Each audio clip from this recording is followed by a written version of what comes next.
வாரும் தூய ஆவியே, உம் பிரசன்னத்தை வாஞ்சிக்கிறோ. வல்லமையா என்னை நிரப்பே, நீராளுகை செய்யும். எல்லாரும் ஜெபத்தோடு பாடுவோமா? வாரும் தூய ஆவியே, உம் பிரசன்னத்தை வாஞ்சிக்கிறோ. வல்லமையா என்னை நிரப்பே, நீராளுகை செய்யோ. ஜீவ தண்ணீர் நீரே, தாகம் தீர்க்கும் ஊற்று. ஆலோசனை கர்த்தரே, என்னை ஆளுகை செய்யோ. ஜீவ தண்ணீர் நீரே, தாகம் தீர்க்கும் ஊற்று. ஆலோசனை கர்த்தரே, ஆளுகை செய்யும். வாரும் தூய ஆவியே, உம் பிரசன்னத்தை வாஞ்சிக்கிறோம். எல்லாரும் ஜெபத்தோடு பாடலாமா? உம் வல்லமையா எம்மை நீரைத்து,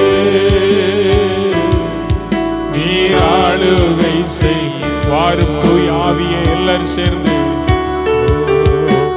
வாரும் தூய ஆவியே, உம் பிரசன்னத்தை வாஞ்சிக்கிறே. வல்லமையா எம்மை நீரைத்து, நீராளுகை செய். வாரும் தூய ஆவியே, வாரும் தூய ஆவியே, உம் பிரசன்னத்தை வாஞ்சிக்கிறோ. வல்லமையா என்னை நீரைத்து, நீராளுகை செய்யும். ஆண்டவரை பாட்டு. ஆண்டவரே, இந்த நாள் ஒரு விசேஷமான நாள். உலகமெங்கிலும் இருக்கிறதான திருச்சபைகள் ஒரு பெந்தைக்கோஸ்தே ஆராதனையை, ஒரு பெந்தைக்கோஸ்தே நாளின் அந்த ஆராதனையை கொண்டாடுகிற ஒரு விசேஷ பண்டிகை நாள் இந்த நாள். உலகமெங்கிலும் இருக்கிற ஆவிக்குரிய திருச்சபைகளில் 1ஆம் நூற்றாண்டில் இயேசு உயிர்த்தெழுந்த பின்பு 50வது நாள் ஒரு பறவையேறி போன பின்பு பரிசுத்த ஆவியானவர் இறங்கி வந்தார் அல்லவா? அந்த நாள் பெந்தைக்கோஸ்தே நாள் என்று சொல்லப்படுகிறது. அந்த நாள் இந்த நாள் உலகமெங்கிலும் இருக்கிற திருச்சபைகளில் அந்த அனுபவத்துக்கு நேராய் திருச்சபை மாறுபடியாய் தேவன் எதிர்பார்க்கிற ஒரு நல்ல நாள் இந்த நாள். ஆண்டவரே, இந்த நாளிலே ஆவியானவரே, நீ 120 பேர் கூடி இருந்த இடத்துல சடுதியாய் இறங்கி வந்தீர் அல்லவா? அவள் எல்லாரையும் நிரப்பின நாள் அல்லவா இந்த நாள்? அந்த நாளை நாங்கள் நினைத்து பார்க்கிறோம். ஆண்டவரே, இந்த வாக்கு தத்தத்துக்காக காத்திருந்தார்களே, ஆண்டவரே, இந்த வாக்கு தத்தத்தை நிறைவேற்றுகிற ஒரு தேவன் இன்றும் ஜீவிக்கிறீர். அதற்காக உமக்கு ஸ்தோத்திரம் ஆண்டவரே. உமக்கு நன்றி ஆண்டவரே, உமக்கு நன்றி ஆண்டவரே. எங்கள் தேவன் ஜீவனுள்ள தேவன், ஹல்லேலூயா. எங்கள் தேவன் வல்லமையின் தேவன், ஹல்லேலூயா. நீர் மகிமையான காரியங்களை செய்கிறவர். இந்த நாளில் மகிமையான காரியங்களை கர்த்தர் எங்களுடைய வாழ்க்கையில் நீர் செய்வீராக. எங்கள் வாழ்க்கையில் செய்வீராக. இந்த ஆராதனையில் நீர் செய்யுங்கப்பா. ஹல்லேலூயா சொல்லுங்க. இந்த ஆராதனையில் ஆண்டவரே நீர் செய்யுங்க. இந்த ஆராதனையில் நீர் மகிமைப்படுங்க. இந்த ஆராதனையில் இப்படி வல்லமை வெளிப்படணும். எல்லா தடைகளையும் மாற்றும். எல்லா தடைகளையும் இயேசுவின் நாமத்தில், இயேசுவின் நாமத்தில், இயேசுவின் நாமத்தில் எல்லாரும் சொல்லுங்க. இயேசுவின் நாமத்தில், இயேசுவின் நாமத்தில் ஆண்டவரே இந்த நாளில் இப்படி வல்லமை வெளிப்படுவதற்காக உமக்கு நன்றி ஆண்டவரே, உமக்கு நன்றி ஆண்டவரே. எல்லா தடைகளையும் இயேசுவின் நாமத்தினாலே, இயேசுவின் நாமத்தினாலே எடுத்து போடுவீராக. நல்ல அனுகூலமான காலநிலைகளை கர்த்தர்களுக்கு தந்ததற்காக உமக்கு ஸ்தோத்திரம் ஆண்டவரே, ஸ்தோத்திரம் ஆண்டவரே, ஸ்தோத்திரம் ஆண்டவரே. ஆண்டவரே தூரத்திலும் சமீபத்திலிருந்து வருகிறதான எல்லா கர்த்தருடைய பிள்ளைகளையும், வாகனங்களில் வருகிற பிள்ளைகளை கர்த்தர் சுகபத்திரமாய் கொண்டு வருவீராக. நல்ல பாடல், நல்ல ஆராதனையை தாரும். கர்த்தர்களோடு கூட பேசும். இது நாம மையப்பட கர்த்தர் உதவி செய்யும். தொடர்ந்து பாடுகிற பிள்ளைகள் மேல் தேவனுடைய கரம் கூட இருக்கட்டும். இயேசுவின் நாமத்தில் பிதாவே, ஆமென். நமக்கு அருவம். அன்பு தெய்வமே, அடியோரை ஆட்கொண்டு நடத்துமே. ஆவியான எங்கள் அன்பு தெய்வமே, அடியோரை ஆட்கொண்டு நடத்துமே. ஆட்கொண்டு எங்களை அனலாக்கும், ஆட்கொண்டு எங்களை அனலாக்கும். அன்பினால் என்று அலங்கரியும், அன்பினால் என்று அலங்கரியும். ஆவியான எங்கள் அன்பு தெய்வமே,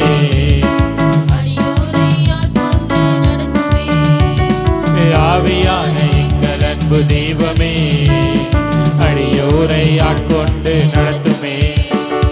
ஜெபிக்க வைக்கும் எங்கள் ஜெப வீரரே, துதிக்க தோற்றும் துணையாளரே. ஜெபிக்க வைக்கும் எங்கள் ஜெப வீரரே, துதிக்க தோற்றும் துணையாளரே. சாத்தானின் சகல தந்திரங்களை தகத்தெறிய வாருமையா. சாத்தானின் சகல தந்திரங்களை தகத்தெறிய வாருமையா. ஆட்கொண்டு எங்களை அனலாக்கும், அன்பினால் என்று அலங்கரியும், அன்பினால் என்று அலங்கரியும். ஆவியான எங்கள் அன்பு தெய்வமே, அடியோரை ஆட்கொண்டு நடத்துமே. ஆவியான எங்கள் அன்பு தெய்வமே, அடியோரை ஆட்கொண்டு நடத்துமே. சாவுக்கேதுவான எங்கள் சரீரங்களை உயிர் பெற செய்பவரே.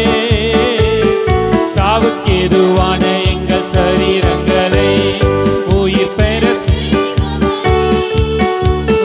சரீரங்களில் தீய செயல்களை சாகடிக்க வாருமையா. சரீரங்களில் தீய செயல்களை சாகடிக்க வாருமையா. ஆட்கொண்டு எங்களை அனலாக்கும், ஆட்கொண்டு எங்களை அன்பினால் என்று அலங்கரியும், அன்பினால் ஆவியான எங்கள் அன்பு தெய்வமே, அடியோரை ஆட்கொண்டு நடத்துமே. ஆவியான எங்கள் அன்பு தெய்வமே, அடியோரை ஆட்கொண்டு நடத்துமே. பலனில்லாத நேரங்களில் உதவிடும் துணையாளரே. பலனில்லாத நேரங்களில் உதவிடும் துணையாளரே. சொல்லுன்னா பெருமூச்சோடு ஜெபித்திட வாருமையா. சொல்லுன்னா பெருமூச்சோடு ஜெபித்திட வாருமையா. ஆட்கொண்டு எங்களை அனலாக்கும், ஆட்கொண்டு எங்களை அன்பினால் என்று அலங்கரியும், அன்பினால் என்று அலங்கரியும். ஆவியான எங்கள் அன்பு தெய்வமே, அடியோரை ஆட்கொண்டு நடத்துமே. ஆவியான எங்கள் அன்பு தெய்வமே, அடியோரை ஆட்கொண்டு நடத்துமே. மனதை புதிதாக்கும் மன்னவனே, மறு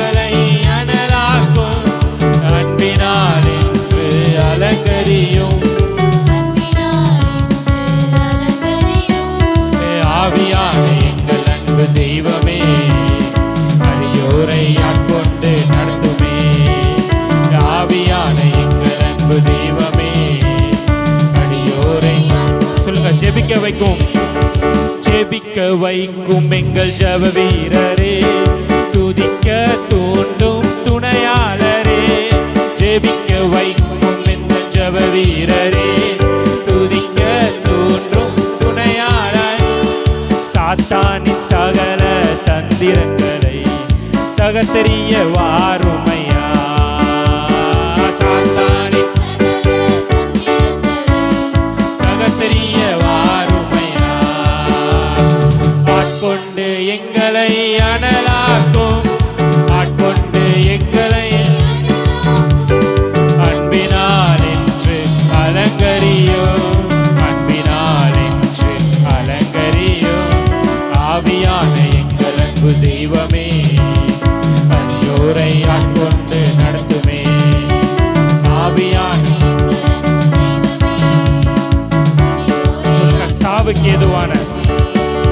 சாவுக்கேதுவான எங்கள் சரீரங்களை உயிர் பெற செய்பவரே. சாவுக்கேதுவான உயிர் பெற செய்பவரே.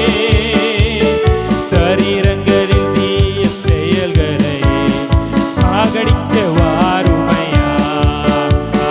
சரீரங்களில்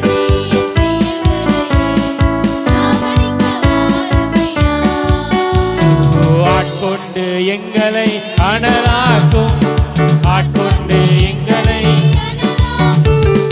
அன்பினால் என்று அலங்கரியும், அன்பினால் என்று அலங்கரியும். ஆவியான எங்கள் அன்பு தெய்வமே, அடியோரை ஆட்கொண்டு நடத்துமே. ஆவியான எங்கள் அன்பு தெய்வமே, அடியோரை ஆட்கொண்டு. சொல்லுங்க, ஆவியான, ஆவியான எங்கள் அன்பு தெய்வமே, அடியோரை ஆட்கொண்டு நடத்துமே. ஆவியான எங்கள் அன்பு தெய்வமே, அடியோரை ஆட்கொண்டு நடத்துமே.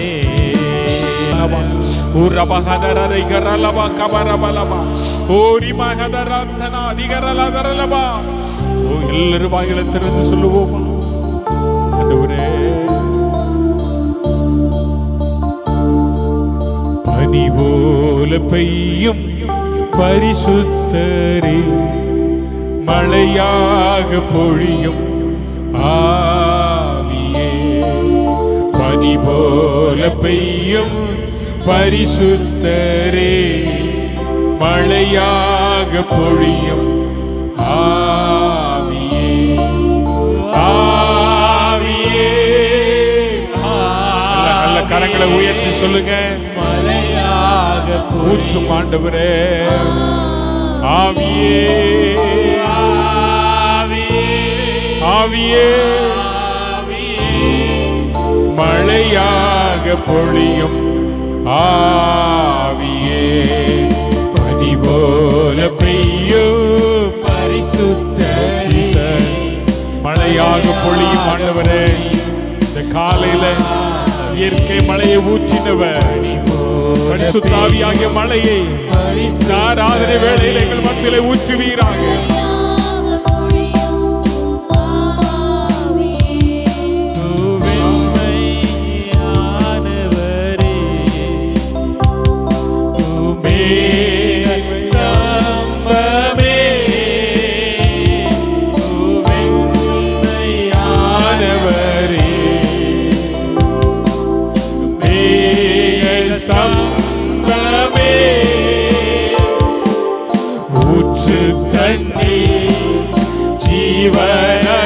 ஊற்று தண்ணீர், ஊற்று தண்ணீர், ஜீவநதி, ஆனந்த தைலமே,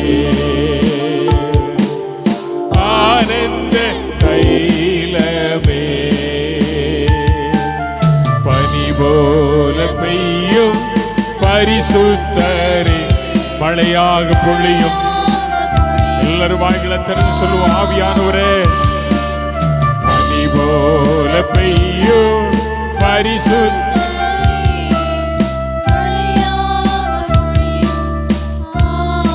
ஆவியே,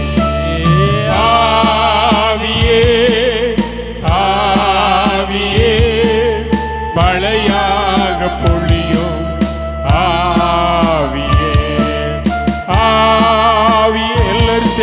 ஆமென்.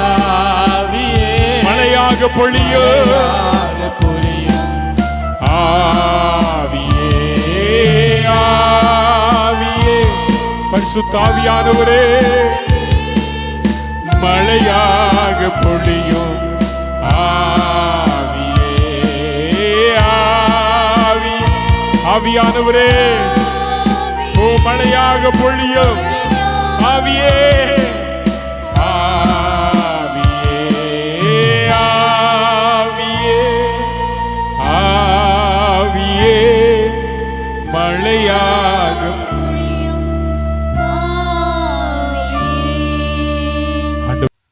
விசேஷமான ஒரு நாள்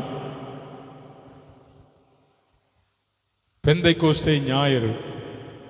இந்த நாள் பெந்தைக்கோஸ்தே ஞாயிறு. உலகமெங்கிலும் இருக்கிற திருச்சபைகளில் 1ஆம் நூற்றாண்டில் இயேசு கிறிஸ்துவின் உயிர்த்தெழுதலுக்கு பிறகு அந்த பெந்தைக்கோஸ்தே நாளின் அனுபவம் 120 பேர் எருசலேம் மேல்வீட்டு அறையிலே கூடியிருந்த போது நடந்ததான அந்த அனுபவம், அதை குறித்து இந்த நாளில் நாம் தியானிப்பதற்கு ஆண்டவர் மறுபடியும் சபைக்கு தந்த நல்ல வாய்ப்புக்காக கர்த்தருக்கு நன்றி செலுத்துகிறேன். இந்த பெந்தைக்கோஸ்தே ஞாயிறு என்பது அந்த நாளின் அனுபவத்தை இன்றைக்கு தான் நாம் தியானிக்க வேண்டும் என்பது அல்ல.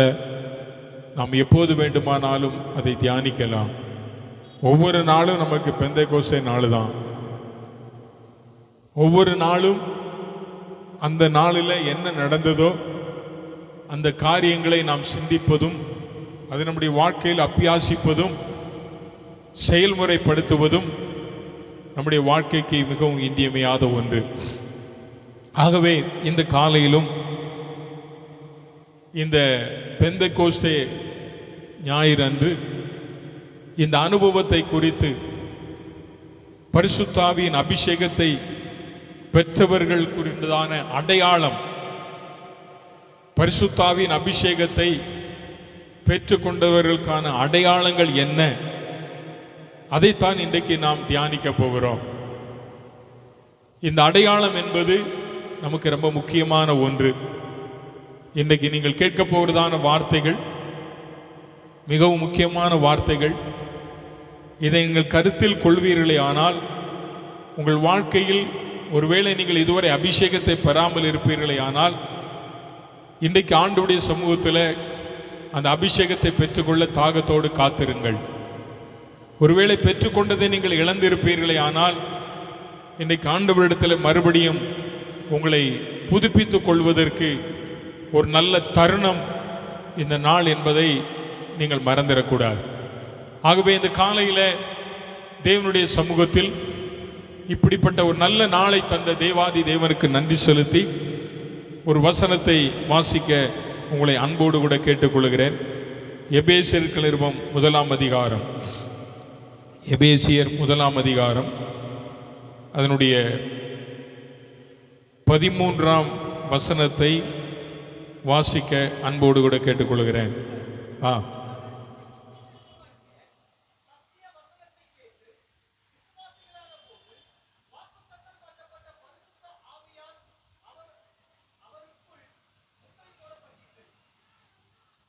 இப்போ அந்த 14-15 படிக்குமா?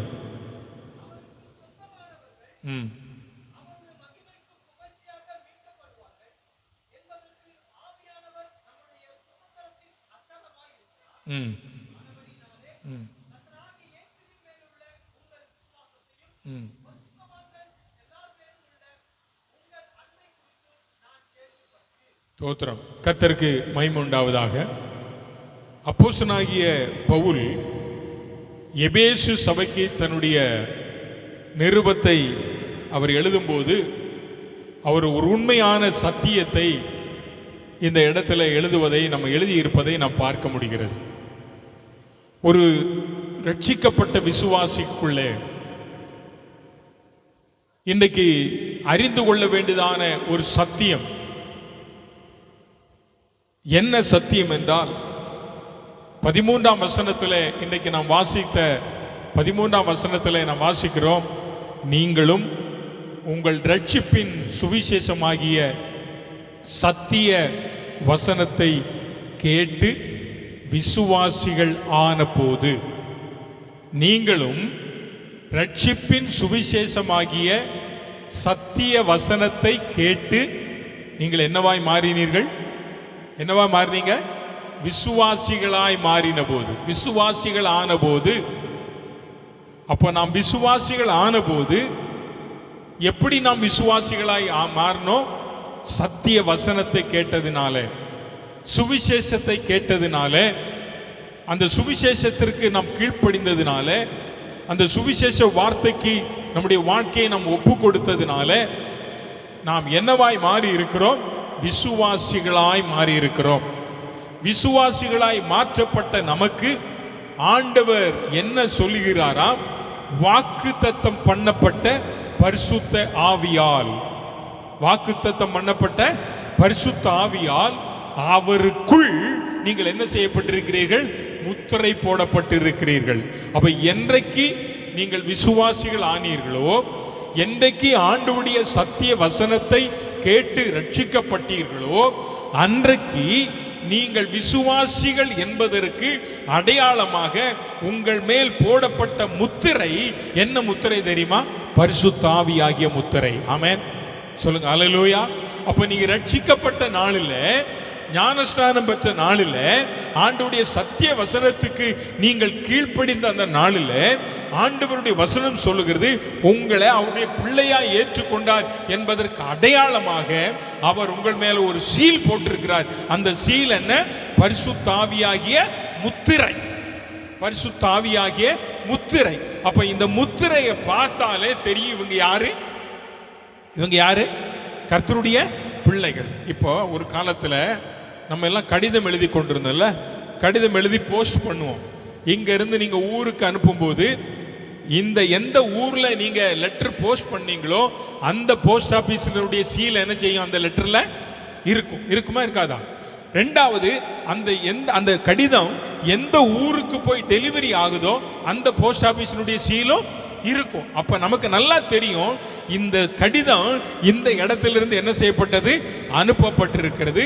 இந்த இடத்திலிருந்து இந்த கடிதமானது டெலிவரி பண்ணியிருக்காங்கன்றது அந்த கடிதத்தில் இருக்கிற முத்திரையை வச்சே நம்ம என்ன செஞ்சிட முடியும்? கண்டுகொள்ள முடியும். அதே போலதான் ஒரு கர்த்தருடைய பிள்ளை, ஒரு தேவனுடைய பிள்ளை, ஒரு விசுவாசி என்கிற ஒரு கர்த்தருடைய பிள்ளை, நீ விசுவாசி என்பதை எதன் மூலம் அறிந்து கொள்ள முடியும் என்றால், உனக்குள் இருக்கிறதான பரிசுத்த ஆவியாகிய தேற்றவாளன், உன்னை நிரப்பி இருக்கிற ஆவியானவர் உனக்குள்ள இருப்பாரானால் அதை வச்சு உன்னை கண்டுகொள்ளலாம் நீ யாரு விசுவாசி என்று சொல்லி. அதனாலதான் பவுல் சொல்றாரு, உனக்கு வாக்குத்தத்தம் பண்ணப்பட்ட பரிசுத்த ஆவியினால நீ விசுவாசி ஆன போது உனக்கு என்ன போட்டிருக்கு? சீல் போட்டிருக்காங்க. சீல் போட்டிருக்காங்க. அந்த சீலை யாரும் என்ன செய்ய முடியாது? மாற்ற முடியாது. அப்படிதானே? சீல் மாற்றவே முடியாது. இப்போ ஒரு கடிதம் எழுதுகிறோம், அரசாங்கத்திலிருந்து ஒரு கடிதம் வருது அப்படின்னா அந்த கடிதத்தில் கடிதம் அனுப்புகிறவருடைய ஒப்பு இருக்கும். நீங்க பார்த்துருப்பீங்க, தெரியும், ஒப்பு இருக்கும். ஆனா அந்த ஒப்பை விட முக்கியமானது என்ன தெரியுமா? அந்த அரசாங்கத்தினுடைய முத்திரை. முத்திரை, அந்த ரவுண்ட் சீல், அதுக்கு அவ்வளவு என்ன இருக்கு? வேல்யூ இருக்கு. அதுக்கு அதனுடைய வேல்யூ இருக்கு. அதே மாதிரி தான் நம்ம மேல வைத்திருக்கிறதான அந்த பரிசுத்த ஆவியின் அபிஷேகத்தை நீங்க விசுவாசிகள் ஆன போது உங்களுக்கு தந்திருக்கிறார் பாருங்க, முத்திரை. அந்த முத்திரையை யாராலும் என்ன செய்ய முடியாது? மாற்ற முடியாது. இப்ப இந்த முத்திரையை பெற்றிருக்கிறதான கர்த்தருடைய பிள்ளைகள் நன்கு கவனித்துக் கொள்ளுங்க. நீங்கள் யார் என்றால் சாதாரணமானவர்கள் அல்ல, நீங்கள் விசுவாசிகள். சாதாரணமானவர்கள் அல்ல, நீங்கள் பரிசுத்த ஆவியின் நிறைவை பெற்றவர்கள். அப்போ இந்த பரிசுத்த ஆவியை பெற்றதற்கு அடையாளம் உங்களுக்கு தேவன் கொடுத்திருக்கிற இந்த முத்திரை. அப்படிதானே? இந்த முத்திரையை போட்ட அவர் எப்படிப்பட்டவர் தெரியுமா? வாசிங்க 14ஆம் அதிகாரம், யோவான் 14ஆம் அதிகாரம், யோவான் 14ஆம் அதிகாரம் 16ஆம் வசனத்தை வாசிக்கலாமா? யோவான் 14ஆம் அதிகாரம் 16ஆம் வசனம்.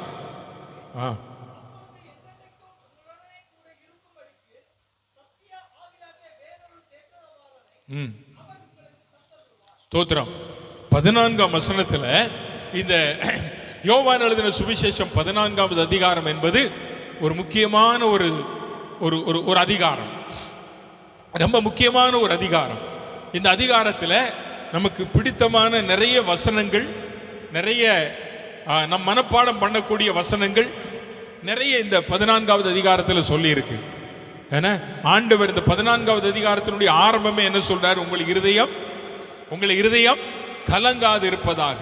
இப்படிதான் இந்த அதிகாரமே ஆரம்பமாகிறது. இந்த அதிகாரத்தில் இந்த யோவான் சொல்லுகிற வார்த்தையை பாருங்க. இயேசு கிறிஸ்துவை குறித்து அவர் சொல்லும்போது சொல்றார், நான் பிதாவை வேண்டிக் கொள்ளுவேன். நான் யாரை வேண்டிக் கொள்ளுவேன்? பிதாவை வேண்டிக் கொள்ளுவேன். அப்பொழுது என்றென்றைக்கும் உங்களோடு கூட இருக்கும்படி சத்திய ஆவியாகிய வேறொரு தேற்றவாளனை உங்களுக்கு என்ன செய்வாராம்? என்ன செய்வார்? தந்தருள்வார். நல்லா கவனிச்சு பாருங்க. வாக்கு தத்தம், ஆண்டவர் நமக்கு கொடுத்திருக்கிற வாக்கு தத்தம், இயேசு இந்த பூமியை விட்டு பரமேறி போகும்போது அவர் நம்மை சும்மா வெறுமையா விட்டுட்டு போகல, நம்மை தேற்றும்படிக்கு, நம்மோடு கூட இருக்கும்படிக்கு, நம்மை சகல சத்தியத்துக்குள்ளும் வழிநடத்தும்படிக்கு, நம்மை ஆறுதல் படுத்தும்படிக்கு, நம்மை ஆற்றும்படிக்கு பரிசுத்த ஆவியாகிய தேற்றவாளனை இந்த பூமியிலே நமக்காக என்ன செய்திருக்கிறார்? விட்டுட்டு தான் போயிருக்கிறார். அவர் நம்ம கூட இருக்கிறார். இயேசு இல்லை. இப்ப பரிசுத்த ஆவியானுடைய ஒரு காலம். இந்த காலத்துல அவர் நம்ம கூட இருந்து அவரை குறித்து வேதம் சொல்லும்போது வேதம் என்ன சொல்லுகிறது? ஆவியாகிய வேறொரு தேற்றவாளனை அவர் உங்களுக்கு என்ன செய்வாராம்? தந்தருளுவார். தந்தருளுவார் என்று சொன்ன அந்த வசனத்தில் இன்னொரு வார்த்தை சொல்லப்பட்டிருக்கு பாருங்க. அப்பொழுது என்றென்றைக்கும் உங்களோடு இருக்கும்படிக்கு. யாரோடு இருக்கும்படிக்கு? ஆமா, நம்மோடு என்று சொன்னால் முத்திரை போடப்பட்டவர்களோடு கூட இருக்கும்படிக்கு தேற்றவாளனை ஆண்டவர் இந்த பூமியிலே நமக்காக தந்துட்டு போயிருக்கிறார். ஆமே. எல்லாரு கூடயும் பரிசுத்த ஆவியானவர் இல்லை. எல்லார்கிட்டையும் பரிசுத்த ஆவி இல்லை. எல்லாரும் பரிசுத்த ஆவியின் அபிஷேகத்தை பெற்றிருக்கிறார்களா என்றால் இல்லை. ஆனால் தேவனுடைய வசனத்திற்கு கீழ்ப்படிந்து வசனத்தை ஏற்றுக்கொண்டு விசுவாசிகள் ஆனவர்களுக்கு தேவன் முத்திரையாய் போடப்பட்ட பரிசுத்த ஆவியானவர் முத்திரை போட்ட உடனே சொல்றாரு, நான் உங்க கூடவே. எப்படி அந்த கடிதம் எங்கிருந்து அந்தமான்ல இருந்து சென்னை போகுதோ அதுவரையில் அந்த முத்திரை எங்கதான் செய்யும்? அந்த கடிதத்துல இருக்கதான் செய்யும். அதே மாதிரி நீ எங்கெல்லாம் போறையோ அங்கெல்லாம் யார் உங்க கூட வருவா? பரிசுத்த ஆவியானவர் கூடவே வருவார். அல்லேலூயா, அல்லேலூயா. பரிசுத்த ஆவியானவர் உங்க கூட இருக்கிறார். பரிசுத்த ஆவியானவர் உங்க கூட இருக்கிறவர். அப்போ இந்த பரிசுத்த ஆவியானவர் நம்மை தேற்றுகிறவர், நம்ம ஆறுதல் படுத்துகிறவர். நம்ம சோர்ந்து போன நேரத்தில், கவலை உற்று இருக்கிற நேரத்தில், கவலைப்பட்ட நேரத்தில், கண்ணீர் விடுகிற நேரங்கள் எல்லாம் நம்மை தேற்றுகிற ஒருவர் பரிசுத்த ஆவியானவர். அந்த பரிசுத்த ஆவியானவர் அவருடைய செயல்பாடுகள் என்ன எப்படி என்று சொன்னா, நீங்க வாசிங்க அப்போஸ்தலர் நடபடிகள் 2ஆம் அதிகாரம் 4ஆம் வசனம். அப்போஸ்தலர் நடபடிகள் 2ஆம் அதிகாரம் 4ஆம் வசனம். அதுல இன்னொரு வசனத்தை வாசிங்க. 26ஆம் வசனத்தை வாசிங்க. 14வது அதிகாரம் யோவான் 14:26 வாசிங்க. என் நாமத்தினாலே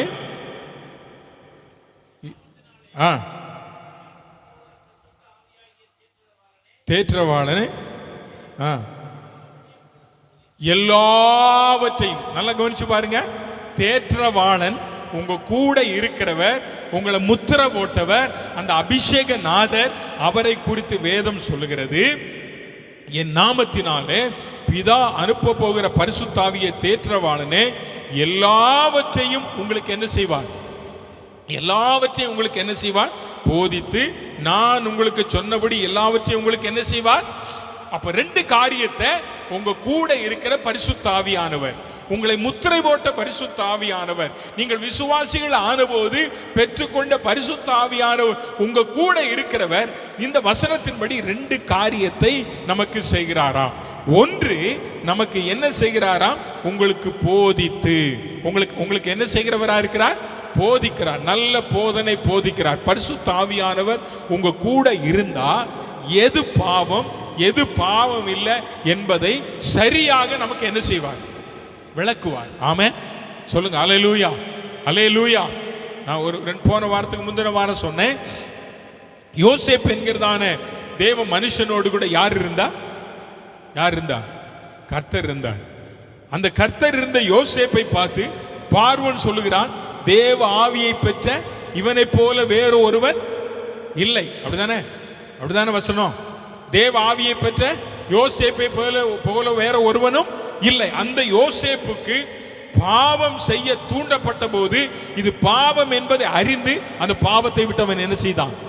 ஓடினான். காரணம், பரிசுத்த ஆவியானவருடைய கரம் அவனோடு கூட இருந்ததுனால. அப்போ ஆண்டவருடைய வார்த்தை சொல்லுகிறது, நீ பரிசுத்த ஆவியின் அபிஷேகத்தை பெற்றுக்கொண்டால் அவர் உனக்கு யாரா இருப்பார்? நல்ல போதகராக இருப்பார், நல்ல ஒரு டீச்சராக இருப்பார், நல்ல ஒரு ஆசிரியராக இருந்து உனக்கு கற்றுத்தர வேண்டிய எல்லா காரியங்களையும் கற்றுக் கொடுக்கிறவர் பரிசுத்த ஆவியானவர். ஆமென், ஆமென் சொல்லுங்க, ஆமென்.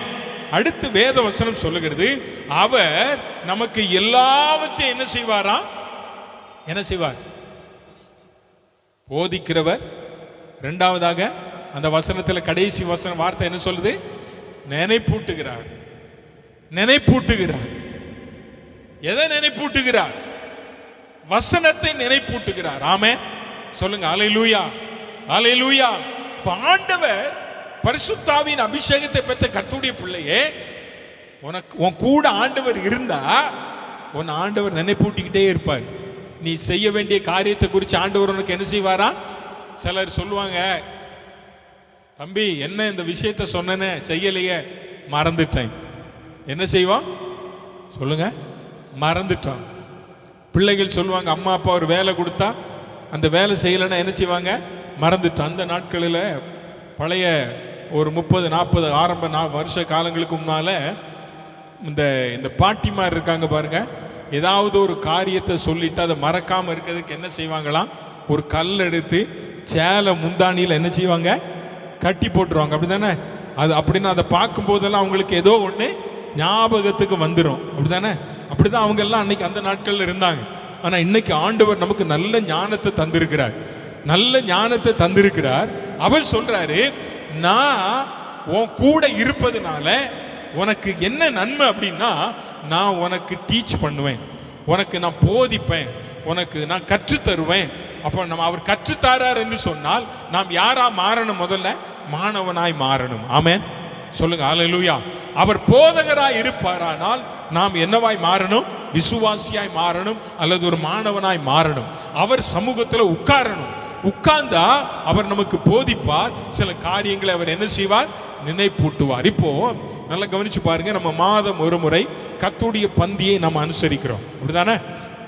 கர்த்தருடைய பந்தியை நாம் சபையில் அனுசரிக்கும் போது நீங்க நல்லா கவனிச்சீங்கன்னா உங்களுக்கு தெரியும், அந்த அப்பத்தையும் ரசத்தையும் கொடுக்கும்போது போதகர் சொல்லுகிற வார்த்தை, என்னை நினைவு கூறும்படி, என்னை நினைவு கூறும்படி.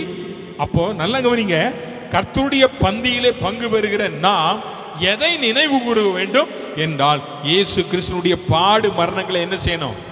இயேசு கிறிஸ்துனுடைய பாடு மரணங்களை என்ன செய்கிறோம்? நினைவு கூற. அந்த அப்பத்தை கையில் எடுக்கும் போது, ஐயோ எனக்காக அல்லவோ இயேசுவின் சரீரம் பிற்கப்பட்டது, எனக்காக அல்லவோ அவர் வாரினால் அடிக்கப்பட்டார் என்கிறதான ஞாபகம் நமக்குள்ள என்ன செய்யணும்? வரணும். இதை ஞாபகப்படுத்துகிறவர் யார் தெரியுமா? பரிசுத்த ஆவியானவர். ஆமென் சொல்லுங்க, அல்லேலூயா. அப்ப நமக்கு போதிக்கிறவர் அவர்தான், நம்மை தேற்றுகிறவர் அவர்தான், நம்மை ஞாபகப்படுத்துகிறவர் அவர்தான். அப்படிதானே? நமக்கு ஞாபகப்படுத்துகிறவர் அவர்தான். அப்ப இந்த பரிசுத்த ஆவியானவர் நமக்குள்ளே வாசம் பண்ணுகிறார். நமக்குள்ள என்ன செய்கிறார்? வாசம் பண்ணுகிறார். வேதத்தில் ஒரு 3 பேரை குறித்து உங்களுக்கு சொல்லிட்டு, நாம் பரிசுத்தாவின் அபிஷேகத்தை பெற்றதுனால இன்னைக்கு நம்ம என்ன செய்யணும் என்பதை ஒரு 3 காரியங்களை உங்களோடு கூட பகிர்ந்து கொள்ள விரும்புகிறேன். நம்ம எல்லாருக்கும் தெரியும், இயேசு கிறிஸ்து, நம்ம ஆராதிக்கிற இயேசு கிறிஸ்துவை குறித்து மத்தேயு 3ஆம் அதிகாரம் 16ஆம் வசனத்தில் நம் வேதத்தில் வாசிக்கும் போது, பரிசுத்த ஆவியானவர் புறாவை போல இறங்கினார். எப்போ இறங்கினாராம்? ஞானஸ்நானம் பெற்று கரையேறின போது பரிசுத்த ஆவியானவர் சொல்லுங்க, புறாவை போல இறங்கினார். இந்த புறா எதற்கு அடையாளமாக நாம் வைத்திருக்கிறோம்? சத்தமா சொல்லுங்க. பரிசுத்த. ஏன் புறாவை வச்சிருக்கிறாங்க? சொல்லுங்க பார்க்கலாம். ஏன் புறா வச்சிருக்கிறாங்க? புறா வந்ததுனால புறாவை போல வச்சிருக்கோமா? அப்படியா? இல்லை.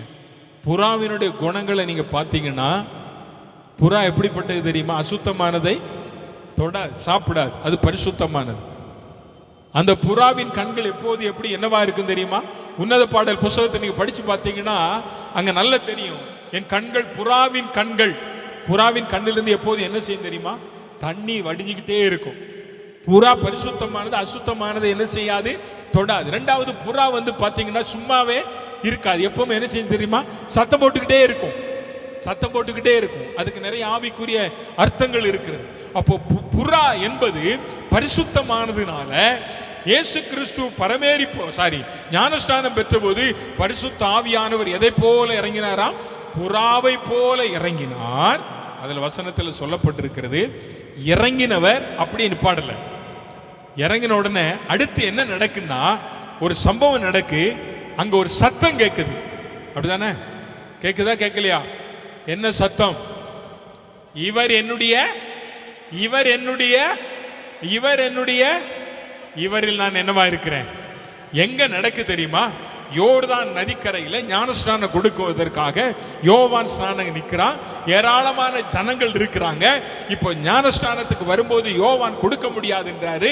ஆனாலும் தேவ திட்டத்தின்படி ஞானஸ்நானம் எடுக்கும்போது இந்த ஜனங்கள் அறிந்து கொள்ளத்தக்கதாக அந்த எருசலேம் பட்டணத்தால், அந்த யோர்தான் நதிக்கரையில் இருந்ததான யூத மக்கள், சமரிய மக்கள், எல்லா மக்களும் கண்டுகொள்ளத்தக்கதாக ஒரு பெரிய சத்தம் கேட்கப்படுகிறது.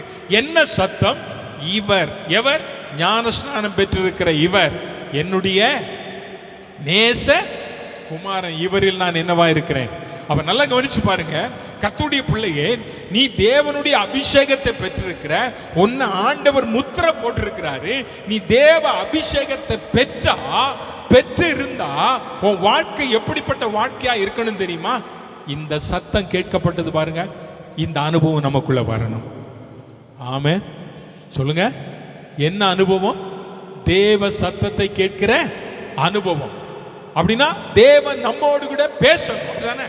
தேவன் நம்மோடு கூட பேசணும், அந்த சத்தத்தை கேட்கணும்.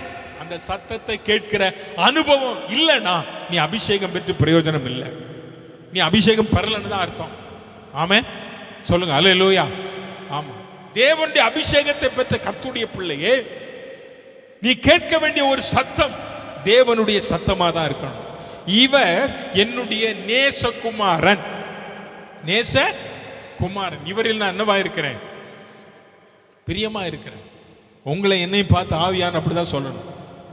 இவர் என்னுடைய நேசகுமாரன், இவனுடைய நேசகுமாரன், இவரில் நான் என்னவா இருக்கிறேன், பிரியமா இருக்கு. அப்ப தேவ சத்தம், பரிசுத்தாவின் அபிஷேகத்தை பெற்றிருக்கிற கர்த்தருடைய பிள்ளையே, நீ தேவ சத்தத்தை கேட்க பழகி கொள்ளணும். நீ தேவ சத்தத்தை கேட்க பழகி கொள்ள வேண்டுமானால் தேவ, நான் ஏற்கனவே சொன்ன பாருங்க, இந்த புறாவின் குணங்கள் உங்களுக்குள்ள இருந்தா போதும். புறாவை போல பரிசுத்தமா இருங்க, புறாவை போல சத்தம் விட்டுக்கிட்டே இருங்க, நல்ல ஜெபம் பண்ணிக்கிட்டே இருங்க, அமைதியா இருக்காதுங்க, அழுங்க, ஆண்டவரை பார்த்து அழுங்க. தேசத்துக்காக, குடும்பத்துக்காக, பிள்ளைகளுக்காக, எதிர்காலத்துக்காக, பிள்ளைகளுடைய எதிர்காலங்களுக்காக அழுங்க. தேவன் உங்களோடு கூட பேசுவார். ஆமென் சொல்லுங்க. அல்லேலூயா. இயேசுவானவர் தேவனுடைய அபிஷேகத்தை பெற்றவர். ஆமென். பரிசுத்தாவியின் அபிஷேகத்தை அவர் என்ன செஞ்சார்? பெற்றாரா பெறலையா? பெற்றார். அவருக்கு ஞானஸ்நானம் கொடுத்த யோவான் ஸ்நானம் அபிஷேகம் பெற்றவரா பெறாதவரா? பெற்றவர். அவர் வயிற்றில் இருக்கும்போதே அபிஷேகம் பெற்றாருங்க. நல்லா கவனிச்சு பாருங்க. நம்ம வாழ்க்கையில இந்த நாட்களில், நாம் ரட்சிக்கப்பட்ட நாட்களில் நாமும் அபிஷேகத்தை பெற்றோம். ஆனால் எனக்கு எங்க போச்சு உங்க அபிஷேகம்? உங்க பரிசுத்தாவியின் அபிஷேகம் எங்க போச்சு? உங்களோடு கூட நீங்க ஆண்டவருடைய சத்தத்தை கேட்ட நாட்கள் உண்டல்லவா? இன்னைக்கு எங்க போச்சு நீங்க ஆண்டவருடைய சத்தத்தை கேட்ட நாட்கள்? நிறைய பேர் சொல்றாங்க, தேவ சத்தத்தை கேட்டு வருஷங்கள் ஆயிட்டு, யாராரோ பேசுறாங்க. தேவ சத்தம் தான் நமக்கு முக்கியம். ஆமென் அல்லேலூயா. 29ஆம் சங்கீதத்தை நீங்கள் வேதத்தில் வாசித்து பார்த்தீங்கன்னா தெரியும். யாரும் வாசிக்க வேண்டாம், நம்ம எல்லாருக்கும் தெரிந்த வசனம். பலவான்களின் புத்திரரே, கர்த்தருடைய சத்தத்தை குறித்து அங்கு சொல்லும்போது சொல்றார், கர்த்தருடைய சத்தம் வல்லமை உள்ளது, கர்த்தருடைய சத்தம் மகத்துவம் உள்ளது, கர்த்தருடைய சத்தம் காதேஸ் வனாந்திரத்தை அதிர பண்ணும். அப்படிப்பட்ட ஒரு சத்தத்தை கேட்டு பழகினதான நம்ம வாழ்க்கை இன்னைக்கு எப்படி இருக்கு? இன்னைக்கு எப்படி இருக்கு? சாமுவேலை கர்த்தர் கூப்பிட்டார். சாமுவேலே, சாமுவேலே. சாமுவேலுக்கு அது தேவ சத்தம் தான்றது தெரியல. ஆமா, அதனால அவன் யார்கிட்ட ஓடுனா? யார்கிட்ட போனான்? ஏலிகிட்ட போனான். ஏலி புரிஞ்சுக்கிட்டாரு, இது யார் கூப்பிட்டது, இவனை சாமுவேலை கூப்பிட்டது யாரு? கர்த்தர் தான் கூப்பிட்டாரு. அப்போ அடுத்து சொன்னார் சாமுவேல், தம்பி இனி இந்த சத்தத்தை கேட்டா நீ என்கிட்ட ஓடி வராத, ஒரே ஒரு வார்த்தை சொல்லு, சொல்லும் கர்த்தாவே அடியேன், சொல்லும் அடியேன். ஆமா, நீ சொல்லுங்க. இப்ப தேவ சத்தத்தை கேட்கும்போது நீங்க சொல்லணும் ஆண்டவரை பார்த்து, இது ஆண்டவரே நீர் சொல்லும் அடியேன் கேட்கிறேன். அப்ப அபிஷேகம் பெற்ற தேவனுடைய பிள்ளை தேவ சத்தத்தை கேட்டு பழகணும். ஆமேன், ஆமேன், அல்லேலூயா. அது உங்களுடைய வாழ்க்கையில ஒரு பெரிய நன்மையை கொண்டு வருங்க. உங்களுடைய விசுவாசத்தை பலப்படுத்தும். உங்களுடைய ஆவிக்குரிய ஜீவியத்தில் ஒரு உன்னதமான ஸ்தானத்துக்கு நேரா உங்களை கொண்டு போகும். தேவ சத்தத்தை கேட்கக்கூடிய பிள்ளையாக நீங்க மாறணும். ஆமேன், அல்லேலூயா, அல்லேலூயா. ஆமா, இப்போ ஆண்டவர் பேசுறவர்ல அப்போஸ்தலர் நடபடிகள் 8ஆம் அதிகாரம் 26ஆம் வசனத்தில் பாருங்க, சமாரியாவில் பிலிப்பு என்கிறதான தேவனுடைய மனுஷன் பயங்கரமான பிரசங்கம், நல்ல ஊழியம் செஞ்சிட்டு இருக்காரு, நல்ல ஊழியம் செஞ்சுக்கிட்டு இருக்காரு. திடீர்னு வேதம் சொல்லுகிறது, கர்த்தருடைய தூதன் பிலிப்பை நோக்கி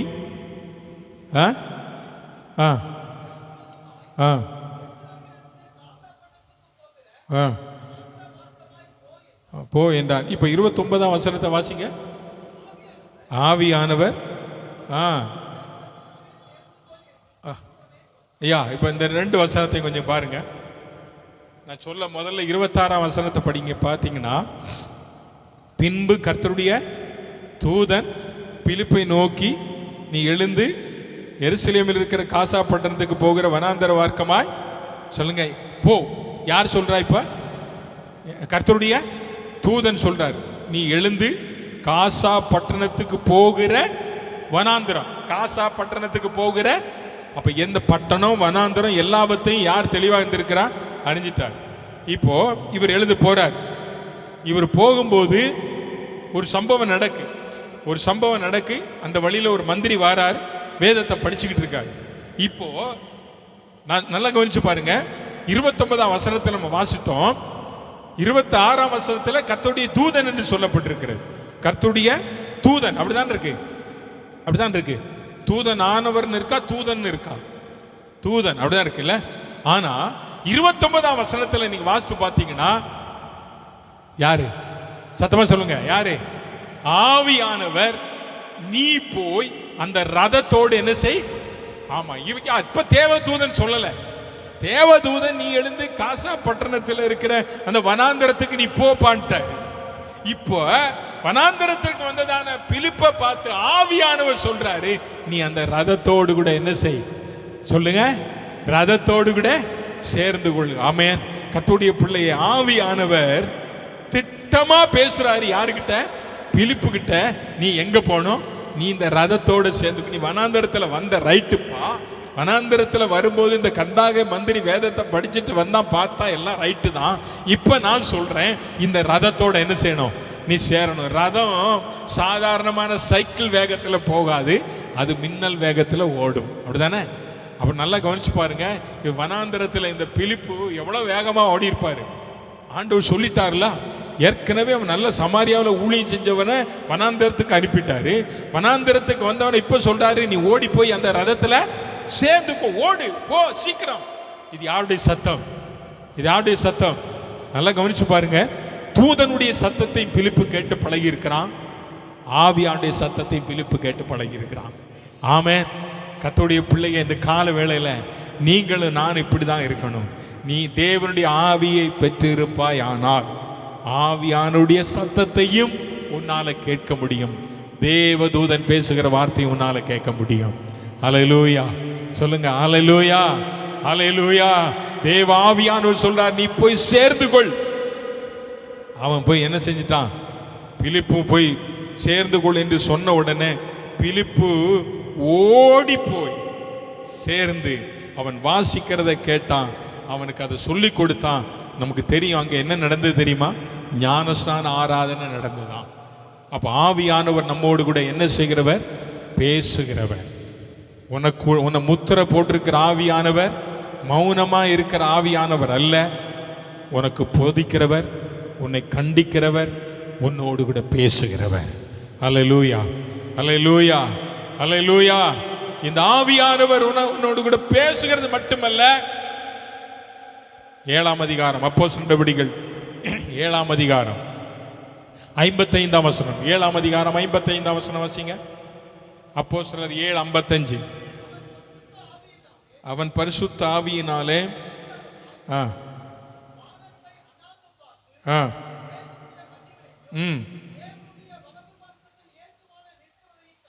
கண்டு, அவன் பரிசுத்த ஆவியினாலே, இந்த பக்கம் பேச மாட்டேங்கீங்களே, ஏன் எனக்கு புரிய மாட்டேங்க. அவன் பரிசுத்த ஆவியினாலே நிறைந்தவனாய். யாரு யாரு? அவன் ஸ்தேவான். அவன் எப்படிப்பட்டவன்? பரிசுத்த ஆவியினால நிரப்பப்பட்டவன். இவர் பரிசுத்த ஆவியினால நிரப்பப்பட்ட ஒரு மனிதர், அப்படிதானே? சொல்லுங்க. பரிசுத்த ஆவியினாலே நிரப்பப்பட்டவர். இந்த பரிசுத்த ஆவியினாலே நிரப்பப்பட்ட மனுஷனுக்கு இப்போ இங்கே ஒரு உபத்திரவம் வருது. இந்த உபத்திரவத்தில் ஸ்தேவானை கல்லெறிஞ்சு கொல்றாங்க. இந்த சூழ்நிலைமையில தான் வேதம் சொல்லுகிறது, அவன் பரிசுத்த ஆவியினாலே நிறைஞ்ச உடனே அவன் எங்க பார்க்கறான் தெரியுமா? பூமியை பார்க்கல, எதை பார்த்தான்? நல்லா கவனிச்சு பாருங்க.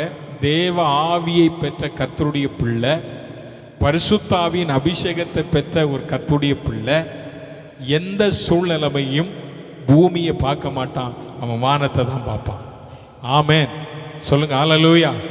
நீ பூமியை பார்க்காத. பூமியில யார் இருக்கா தெரியுமா?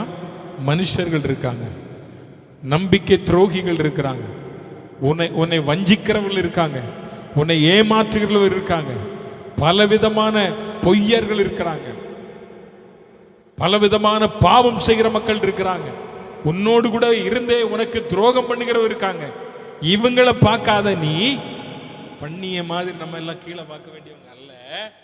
நம்ம பார்க்க வேண்டியது யாரை பார்க்கணும் தெரியுமா? எனக்கு ஒத்தாசை வரும் பர்வதம். ஆமென், சொல்லுங்க அல்லேலூயா.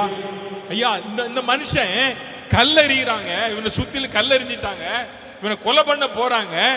ஆனா இவனுடைய பார்வை எங்க இருந்துச்சு தெரியுமா? எங்க இருந்து? சொல்லுங்க. மேலதான் இருந்த. மேல பார். உன்னுடைய சூழ்நிலைமையில, எப்பேற்பட்ட சூழ்நிலைமையிலும், எந்த சூழ்நிலைமையும் நீ பூமியை பார்க்காத, பூமிக்கு உரியதை பார்க்காத, பரலோகத்துக்குரியதை பாரு. ஆமென், ஆமென். ஐயா, நான் பரலோகத்துக்குரியதை பார்த்து பரலோகத்தை பார்த்து என் கண்ணு பூத்து போச்சு. ஒரு பாட்டு இருக்கு தெரியுமா? எட்டி எட்டி உம்மை அண்ணாந்து பார்த்து கண் பூத்து போகிறதே, நீ சுட்டி காட்டி போன வாக்கு தத்தம் நிறைவேறலாகுதே. சாலேமின் ராஜா சங்கேயின்றா, அது ஒரு பழைய பாட்டு இல்ல? எட்டி எட்டி உம்மை பார்த்து, அண்ணாந்து பார்த்து என் கண்ணு என்ன செஞ்சிச்சான்? பூத்து போச்சு. ஆனால் நீ சுட்டி காட்டி போன வாக்கு தத்தம் என்னவாச்சு? ஆமா, நான் மரித்து உயிர்த்தெழுந்து நான் கலிலேயாவுக்கு போவேன்னு சொன்னீரே, அந்த வார்த்தை இப்ப என்னவாயிச்சு? நிறைவேறிச்சு. அப்போ ஆண்டவர் சொன்ன வாக்கு தத்தம் நிறைவேறுதான். அதனாலதான் அந்த பக்தன் அப்படி பாடுறான், நீ சுட்டி காட்டி போன வாக்கு தத்தம் நிறைவேறலாகிட்டே. நான் எட்டி எட்டி யாரை பார்த்தேன்? என் கண்ணு பூத்து போச்சு. ஐயா, நீங்களும் நானும் பார்க்க வேண்டிய ஒருவர் மேல இருக்கார். அவர் எங்க இருக்காரு? வேதம் சொல்லுகிறது பாருங்க. அவர் அண்ணாந்து பார்த்து தேவனுடைய மகிமையும் தேவனுடைய வலது பார்சத்தில் இயேசுவானவர் வீற்றிருக்கிறத கண்டார். ஆமென். அப்ப நம்ம பார்க்க வேண்டியது பரலோகத்தில் இருக்கிற இயேசுவை. அல்லேலூயா, சொல்லுங்க அல்லேலூயா. அப்ப நீ அபிஷேகம் பெற்ற கர்த்தருடைய பிள்ளை எந்த சூழ்நிலைமையிலும் யாரை தான் பார்க்கணும்? அங்க இருக்கார், அவர் அங்க இருக்கார். நீ அவரை பார்க்க ஆரம்பிச்சிட்டா அவர் உட்கார்ந்து இருக்கிறவர் எந்திரிச்சிருவார். ஆமென், சொல்லுங்க. அவர் உட்கார்ந்துட மாட்டார், நம்ம வேணா உட்கார்ந்துக்கிடுவோம். ஏசப்பா எந்திரிச்சு நின்னாலும் நம்ம என்ன செஞ்சிருவோம்? இன்னைக்கு நம்ம என்ன செஞ்சிருவோம்? ஆமா, பாஸ்டர் முட்டி போட்டாலும் விசுவாசி சேர்ல இருப்போம். அப்படி நிலைமை ஆயிட்டு இல்லை? சொல்லுங்க. நீ கர்த்தருடைய பிள்ளை, அபிஷேகம் பெற்ற கர்த்தருடைய பிள்ளை, உனக்கு வருகிற சூழ்நிலைமையில கஷ்டத்துல நீ அவரை பார்த்து ஏசு அப்பான்னு கூப்பிட்டா போதுமா, அவர் உட்கார்ந்து இருக்கிற இடத்தை விட்டு எந்திரிச்சிருவாரா? ஆமே. இதுதான் ஸ்தேவானுடைய வாழ்க்கையில நடந்தது. அப்ப ஆவியானவருடைய அபிஷேகத்தை பெற்ற கர்த்தருடைய பிள்ளை நீ சாதாரணமான பிள்ளையா? இல்ல. இப்ப இதுல என்ன நடக்குது தெரியுமா? ஒரு பெரிய தரிசனத்தை அவன் பார்க்கிறான். தரிசனத்தை பார்க்கிறான். இயேசுவானவர் பிதாவின் வலது பார்சத்தில் வீற்றிருக்கிற தரிசனத்தை இந்த பூமியில இருக்கும் போதே கண்டு இந்த பூமிக்கு சொன்னவர் ஸ்தேவான். ஆமென். அல்லேலூயா, அல்லேலூயா. இது எப்படி நடந்தது? தேவ ஆவியை பெற்றதுனால. அப்ப பரிசுத்த ஆவியின் நிறைவினால நிறைந்தவனாய், அப்ப நிறையும் போதுதான் தரிசனம் கிடைக்கும். பத்மு தீவுல ஒரு தாத்தா இருந்தார். அவருக்கு வயசு 100. அவருக்கு எத்தனை வயசா? 100 வயசு. அவர் இயேசுவோடு இருந்தவர், இயேசுவின் மார்பில் சாய்ந்தவர், என்ன இயேசுவுக்கு அன்பானவர். அவர் வேற என்ன? யோவா. வேதம் சொல்லுகிறது கர்த்தருடைய நாளில ஆவிக்குள்ளான போது எங்க இருந்து? பத்மு தீவுல. சாவு வரல, தூக்கி எண்ணெயில போடுறாங்க, சாவு வரல. கர்த்தருடைய நாளில் ஆவிக்குள்ளான போது தேவன் இந்த பூமியில நடக்க போகிற சம்பவங்களை குறித்து எழுதினார். நான் அல்பாவும் ஒமேகாவும் ஆதியும் அந்தமும் இருந்தவரும் இருக்கிறவரும் வருகிறவருமா இருக்கிற கர்த்தர், 7 பொன் குத்து விளக்குகள் மத்தியில வீற்றிருக்கிறவர். நான் சொல்றேன், ஆசியாவில் இருக்கிற 7 சபைகளுக்கும் எழுதி சொல்லும்போது சொல்றார், காதுள்ளவன் அதை. ஐயா, இப்படிப்பட்ட ஒரு தரிசனத்தை கர்த்தருடைய நாளில ஒன்றுமில்லாத இடத்துல தனி மனிதனா இருந்ததான யோவான் அந்த தரிசனத்தை கண்டது கர்த்தருடைய நாளில் ஆவிக்குள்ளான போது. நீ ஆவிக்குள்ளாய் மாற்றப்படும் போது உன்னுடைய தனிப்பட்ட வாழ்க்கையில, தனிப்பட்ட அறையில நீ தனித்திருந்து ஆண்டவரோடு கூட போராடி ஜெபிக்கும் போது, ஆவிக்குள்ளாய் மாற்றப்படும் போது கர்த்தர் உனக்கு தரிசனங்களை தருவார், கர்த்தர் உனக்கு வெளிப்பாடுகளை தருவார், கர்த்தர் உன்னோடு கூட திட்டமாய் பேசுவார். சபையை குறித்து, பிள்ளைகளை குறித்து, குடும்பத்தை குறித்து, தேசத்தை குறித்த வெளிப்பாடுகள் கர்த்தருடைய பிள்ளைகள் யாரெல்லாம் ஆண்டவர் சமூகத்தில் உட்கார்ந்து இருக்கிறார்களோ அவளுக்கு கர்த்தர் வெளிப்படுத்துவார். ஆமென், ஆமென், அல்லேலூயா. அப்ப இந்த தரிசனம் நமக்கு ரொம்ப முக்கியம். அப்ப ஆவியானவருடைய நீ விசுவாசிகளான போது வாக்குத்தத்தம் பண்ணப்பட்ட பரிசுத்த ஆவியின் அபிஷேகத்தை பெற்றிருக்கிற அந்த முத்திரையை தந்துட்டு ஆண்டவர் சொல்றாரு, இந்த அபிஷேகத்தை உனக்கு தந்ததுனால நீ சும்மா இருக்காத மகளே, நான் உன்னை இன்னும் மேன்மைப்படுத்துவேன், யார் என்பதை காட்டுவேன்னு சொல்லி தான் ஆண்டவர் நம்மளை வெளிப்படுத்துறார். அவர் தம்மை வெளிப்படுத்துறார். அந்த ஆவியானவர் நமக்குள்ள இருப்பதுனால நம்ம எப்படி பட்டவர்களாக மாறுவோம் அப்படின்னு சொல்றார். தரிசனத்தை பார்த்தான் ஸ்தேவான். தரிசனம் பார்க்கிற ஒரு அனுபவம் கர்த்தருடைய பிள்ளைகளை, அபிஷேகம் பெற்ற பிள்ளைகளுக்குள்ள தான் இருக்கும். அநேகர் சொல்ல கேள்விப்பட்டிருக்கிறேன், ஆவிக்குள்ளான போது பலர்லாம் பரலோகமெல்லாம் போயிட்டு வந்திருக்காங்க, நரகமெல்லாம் போயிட்டு வந்தோன்னெல்லாம் சொல்றாங்க. சிலர் அனுபவத்தில் சிலர் பேச கேட்டிருக்கிறேன், சிலர் சாட்சியை கேட்டிருக்கிறேன். நம்ம வாழ்க்கையில் ஒரு ஒரு ஒரு ஒரு தரிசனம் நமக்கு தேவை. ஒவ்வொரு வாலிபருக்கும் தரிசனம் வேணும் அப்படின்னு நம்முடைய முன்னாள் ஜனாதிபதி சொல்வார். எப்பவுமே ஒவ்வொருவனுக்கும் தரிசனம் இருக்கணும். இன்னைக்கு அநேக வாலிப பிள்ளைகளுக்குள்ள அந்த இதே இல்லை. அவருடைய ஃபியூச்சரை குறித்து என்ன இருக்கு அப்படின்னா அவன் நம்மளை கேட்கறான், என்ன செய்யலாம் அப்படின்றான். நீ ஆண்டவர் சமூகத்தில் உட்காரு, ஆண்டவர் உனக்கு செய்ய வேண்டிய காரியத்தை செய்வார். அல்லேலூயா, அல்லேலூயா. ஆண்டவர் சமூகத்தில் உட்காருதில்லை. கர்த்தருக்கு தோத்திரம். ஆண்டவருடைய கிருபையினால நம்ம பிள்ளைகள் எல்லாருமே பாஸ் பண்ணிட்டானுங்க. ஆமென். தீபக் பாஸ் பண்ணிட்டாரு, ஜபராஜ் பாஸ் பண்ணிட்டாரு 10th இல்லை, கிப்டி அந்த பிள்ளை அவளும் பாஸ் பண்ணிட்டா. அப்புறம் ஜெய்சன், ஜோய்சன் 2 பேர், அவங்க 2 பேர் எல்லாம் ஜோம் பண்ணோம் இல்லை, எல்லாம் பாஸ் பண்ணாங்க. ஆனால் ஒருத்தர் கூட சும்மா தான் வந்திருக்காங்க, எல்லாம் பாஸ் பண்ணோம் எல்லாம் இல்லை. தோத்துறோம். ஆண்டவர் நல்லவர்ல. இனி இப்போ அடுத்து என்ன பண்ணணும்னு கேட்டால் ஒவ்வொருத்தனுக்கும் ஒன்றும் தெரிய மாட்டேங்குது. நீ ஆண்டவர்கிட்ட கேளு, ஏசப்பா நான் என்ன செய்யணும், நான் சொல்லுங்க என்ன செய்யணும். ஆண்டவர் எனக்கு இது வெளிப்படுத்துவார். ஆண்டவர் சொல்லுவார், இல்லை உனக்கு ஒன்றும் புரியலையா, பாசிட்டவா, ஐயா நான் என்ன பண்ணணும், எனக்கு இப்படியெல்லாம் இருக்கு, இதெல்லாம் படிக்கலாமான்னு இருக்கேன், என்ன உங்களுக்கு ஏதாவது நல்ல ஐடியா இருந்தால் சொல்லுங்க. ஆண்டவர் வெளிப்படுத்துவார். தேவ அபிஷேகத்தை பெற்றிருக்கிற நம்ம சரி, அப்போ தேவனுடைய ஆவியை பெற்றிருக்கிற நாம், ஆண்டவர் நம்மோடு பேசுவார், தரிசனங்களை தருவார், இல்லை நம்ம போதிப்பார், நடத்துவார், எல்லாம் செய்கிறார். எல்லாம் செய்கிறதான நம்ம எப்படி இருக்கணும் தெரியுமா? 3 காரியத்தை மட்டும் சொல்றேன். 3 காரியம். 1, நம்ம பரிசுத்தமா இருக்கணும். ஆமென் சொல்லுங்க. எப்படி இருக்கணும்? யாரு பரிசுத்தாவின் அபிஷேகத்தை பெற்ற பிள்ளைகள் எப்படி இருக்கணும்? சத்தமா சொல்லுங்க. பக்கத்தில் இருக்கும் கையை பிடிச்சு சொல்லுங்க. நீங்க பரிசுத்தாவின் அபிஷேகத்தை பெற்றதுனால இந்த மாதிரி ஒருத்தருக்கு ஒருத்தர் தான் பிடிக்கணும். 4 கை இங்க அப்படி கூட ஒருத்தர் கையை பிடிச்சு சொல்லுங்க. அபிஷேகத்தை பெற்ற நீங்க முகத்தை பார்த்து சொல்லுங்க. அபிஷேகத்தை பெற்ற நீங்க பரிசுத்தமா இருங்க. அபிஷேகத்தை பெற்ற நீங்க பாவம் செய்யாதங்க. ஆமென். அபிஷேகம் பெற்றவங்க எப்படி இருக்கணும்? பரிசுத்தமா இருக்கணும். ஆண்டவர் அதான் விரும்புறார். ஆண்டவர் அதைத்தான் விரும்புறார். நீ பரிசுத்தமா இரு. அபிஷேகம் பெற்றிருக்கிற வாழ்க்கை உன் வாழ்க்கை. நீ அபிஷேகம் பெற்றிருந்தனா நீ ஒரு நாள் என்ன செய்ய மாட்ட? பாவம் செய்ய மாட்ட. ஒரு வசனத்தை மட்டும் வாசிங்க. தோத்திரம். ரோமர் 15ஆம் அதிகாரம் 15ஆம் வசனத்தை வாசிப்பீங்களா? ரோமர் 15ஆம் அதிகாரம் படிங்க பார்த்து.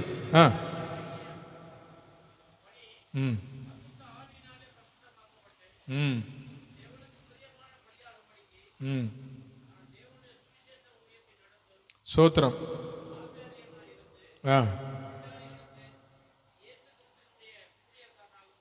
இங்க பவுல் சொல்றார் பாருங்க, புறஜாதியாராகிய பலி பரிசுத்த ஆவியினாலே பரிசுத்தமாக்கப்பட்டு. அப்ப பலி என்பது புறஜாதிகள் செலுத்தப்படுகிற பலிகளை தேவன் என்ன செய்யணும்? ஆசாரியன் பரிசுத்தப்படுத்தணும். ஆசாரியனுடைய கரங்களிலே கொடுக்கப்படுகிறதான பலி பொருட்கள் மகா பரிசுத்த ஸ்தலத்திற்கு கொண்டு போய் அவன் பலி செலுத்துகிற நியமம் பழைய ஏற்பாட்டின் காலத்தில் இருந்தது. இயேசு என்றைக்கு மரித்து தேவாலய திரைச்சியிலே மேலிருந்து கீழாக 2ஆய் கிழிந்ததோ அன்றைக்கு அந்த நிலைமைகள் எல்லாம் என்ன செய்யப்பட்டது? மாற்றப்பட்டு விட்டது. இன்னைக்கு இயேசுவின் ரத்தம் தான் நம்ம என்னவாய் மாற்றி இருக்கிறது? பரிசுத்தமாய் மாற்றி இருக்கிறது. அப்போ நாம் செலுத்துகிற ஸ்தோத்திர பலிகள், நாம் செலுத்துகிற காணிக்கைகள், நாம் கர்த்தருக்கு கொடுக்கிற எல்லா காரியங்களும் எப்படிப்பட்டதா இருக்க வேண்டும்? பரிசுத்தம் உள்ளதா இருக்க வேண்டும். பரிசுத்தம் உள்ளதா இருக்க வேண்டும். நாம் கர்த்தருக்கு கொடுக்கிற காணிக்கைகள் கூட எப்படிப்பட்டதா இருக்க வேண்டுமா? பரிசுத்தமானதா இருக்க வேண்டும் என்று சொல்லப்பட்டிருக்கிறது. பழைய ஏற்பாட்டில் நாய்களுக்கு உரியது, நாய்கள் விற்றதை தேவனுடைய சமூகத்தில் கொண்டு வந்து செலுத்தக்கூடாதுன்னு சொல்லப்பட்டிருக்கிறது. அந்த பழைய ஏற்பாட்டின் காலத்தில் அதெல்லாம் செஞ்சிருக்கிறாங்க. அப்போ ஆண்டவர் விரும்புகிற பலி எப்படிப்பட்டதா இருக்கணும்? பரிசுத்தம் உள்ளதா இருக்கணும். காயின் ஆபேல் 2 பேரும் தேவனுக்கு காணிக்கை செலுத்தினாங்களா? ஆனா ஒருவருடைய காணிக்கையை மட்டும் கர்த்தர் என்ன செஞ்சார்? அங்கீகரித்தார். யாருடையத? ஆபேலுடைய. வேதம் சொல்லுகிறது 12:4 எபிரேயர்ல, விசுவாசத்தினாலே ஆபேல் காயினின் பலியை பார்க்கிலும் மேன்மையான பலியை தேவனுக்கு செலுத்தினான். காயினின் பலியை பார்க்கிலும் மேன்மையான பலி என்ன பலி? விசுவாச பலி. விசுவாசத்தினாலதான் அவன் போய் செலுத்துறான். ஆனா காயின் அப்படி செலுத்துறதா சொல்லல. அப்ப நம்ம வாழ்க்கையில பரிசுத்தம் என்பது ரொம்ப முக்கியம். இப்ப நான் ஏற்கனவே மறுபடியும் வரேன். இயேசு கிறிஸ்துவை குறித்து வேதம் சொல்லும்போது லூக்கா 1ஆம் அதிகாரம் 15ஆம் வசனத்தில் சொல்லுகிறது, உன்னில் பிறக்கும் சந்ததி பரிசுத்தம் உள்ள சந்ததின்னு வேதம் சொல்லுது. உன்னில் பிறக்கும் சந்ததி பரிசுத்தம் உள்ள சந்ததி. அது யார்? இயேசு. அந்த இயேசு பரிசுத்தம் உள்ளவர். அதனால தான் அவர் சொன்னார், நான் பரிசுத்தர் ஆகியால் நீங்கள் என்னவாயிருங்க? பரிசுத்தராயிருங்கள். அப்போ பரிசுத்தாவின் அபிஷேகத்தை பெற்ற கர்த்தருடைய பிள்ளை எப்படி வாழணும்? பரிசுத்தமா வாழும். ரெண்டாவது, பரிசுத்தாவின் அபிஷேகத்தை பெற்ற கர்த்தருடைய பிள்ளைக்குள்ள என்ன இருக்கணும்னா அன்பு இருக்கணும். என்ன இருக்கணும்? சத்தமா சொல்லுங்க. அன்பு இருக்கணும். அன்பு இல்லை, அன்பா இல்லை அப்படின்னா நீ அபிஷேகம் பெற்ற பிரயோஜனமே இல்லை.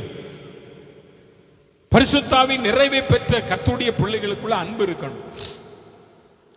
நல்லா பாருங்க, பேதுரு குறித்து நமக்கு தெரியும் இல்லையா? பேதுரு இயேசுவை என்ன செய்தவர்? மறுதலித்தவர். அப்படிதானே? மறுதலித்தவர். ஆனா பரிசுத்தாவின் அபிஷேகத்தை பெற்றுக்கொண்ட போது 2ஆம் அதிகாரம், அப்போஸ்தலர் 2ஆம் அதிகாரத்தை நீங்க பாத்தீங்கன்னா அந்த பேதுரும் அந்த இடத்துல இருக்க தான் செய்யறாரு இல்ல? அபிஷேகத்தை, அந்த பரிசுத்தாவின் நிறைவுக்காக காத்திருக்கிற அந்த கூட்டத்தில் அவர் இருக்கார். அந்த அபிஷேகத்தை பெற்ற உடனே அவர் சொல்றாரு, நீங்க சிலுவையில் அறைந்த இயேசுவை நாங்கள் என்ன செய்கிறோம்? பிரசங்கிக்கிறோம். அவர் மரித்தோரில் இருந்து உயிரோடு கூட எழுந்தார் என்பதற்கு யார் சாட்சி தெரியுமா? நாங்கள் சாட்சி. ஆமென் சொல்லுங்க. யார் சாட்சி? ஐயா, இந்த தைரியம் எங்க இருந்து வந்தது? இந்த தைரியம் எங்க இருந்து வந்துச்சு? பரிசுத்தாவின் அபிஷேகத்தை மறுதலித்து போன பேதுரு இப்ப ஆண்டவர் மேல வச்ச அன்பினால் அவன் சொல்றான், ஆண்டவரே சிலுவையில நேரம் அடிஞ்சிங்க, என்ன தலைகீழ என்ன பண்ணுங்க, சிலுவையில் அரைஞ்சிருங்க. அந்த அன்பு. அப்போ பரிசுத்தாவின் அபிஷேகத்தை பெற்றிருக்கிற கர்த்தருடைய பிள்ளைகளா இருக்கிறதான நமக்குள்ள என்ன இருக்கணும்? சொல்லுங்க, என்ன இருக்கணும்? ஒரு வசனம் மட்டும் வாசிங்க. ரோமர் 5ஆம் அதிகாரம் 5ஆம் வசனத்தை படிங்க பார்க்கலாம். ரோமர் 5:5. மேலும் பரிசுத்த ஆவியினாலே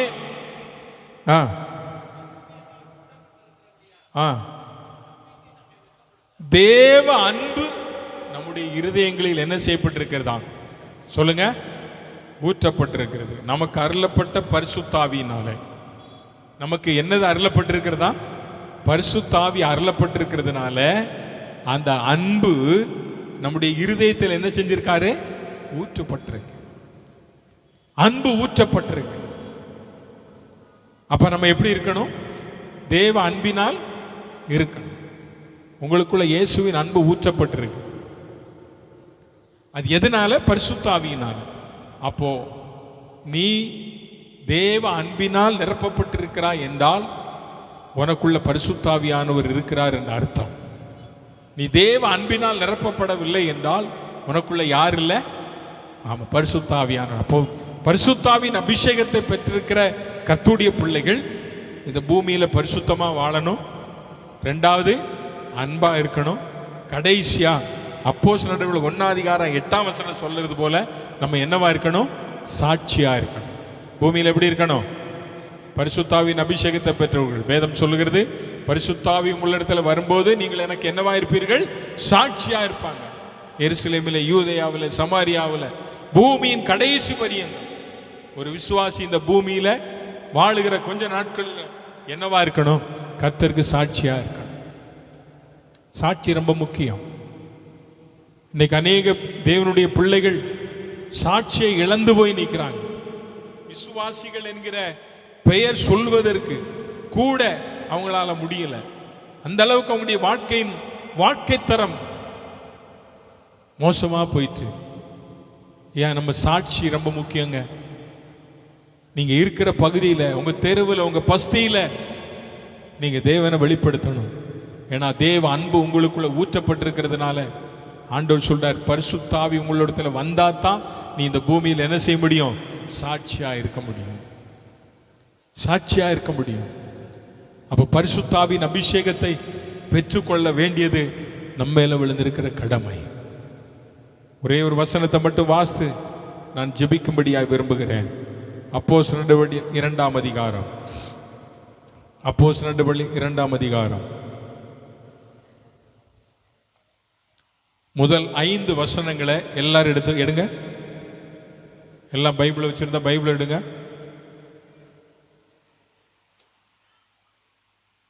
அப்போஸ்தலர் நடவடிக்கைகள் 2ஆம் அதிகாரம் முதல் 5 வசனத்தை எல்லாம் சேர்ந்து படிக்க போறப்போ. எப்படி சேர்ந்து படிக்கணும்? படிங்க பார்க்கலாம். பெந்தைக்கோஸ்தே என்னும் நாள் வந்தபோது அவர்கள் எல்லாரும் ஒருமனப்பட்டு ஓரிடத்தில் வந்தார்கள். அப்பொழுது பலத்த காற்று அடிக்கிற முழக்கம் போல வானத்திலிருந்து சடிதியாய் ஒரு முழக்கம் உண்டாகி அவர்கள் உட்கார்ந்திருந்த வீடு முழுவதே நிரப்பிற்று. அல்லாமலும் அக்கினிமயமான நாவுகளைப் போல பிரிந்திருக்கும் நாவுகள் அவர்களுக்குள் காணப்பட்டு அவர்கள் ஒவ்வொரு மேலும் வந்து அமர்ந்தது. அவர்கள் எல்லாரும் பரிசுத்த ஆவியினால் நிரப்பப்பட்டு ஆவியானவர் தங்களுக்கு தந்தருளின வரத்தின்படியே